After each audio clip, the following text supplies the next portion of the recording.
امام غزالی رحمۃ اللہ علیہ لکھتے ہیں کہ بغداد اس وقت مسلمانوں کا دارالحکومت تھا اور جنت کا ٹکڑا تھا، ہر چیز وہاں تھی، دنیا دیکھنے کے لیے آتی تھی کہ بغداد دارالسلام ہے، علم بھی وہاں، نیک لوگ بھی، صوفیات وہاں، حکومت کا بھی روب داب۔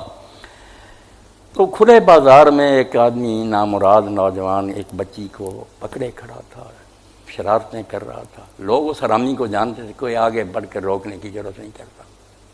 اتنے میں ایک شخص آیا، اس نے لوگوں سے پوچھا کہ یہ کیا چمکٹا؟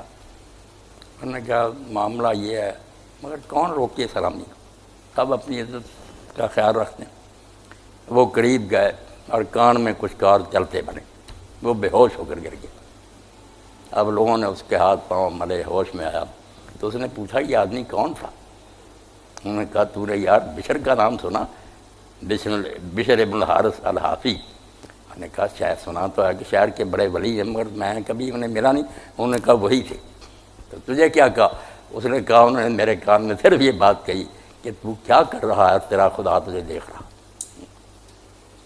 7 دن بخار میں مبتلا رہ کر مر گیا، بخار ہو گیا اس کو، کانپتا ارار مر گیا۔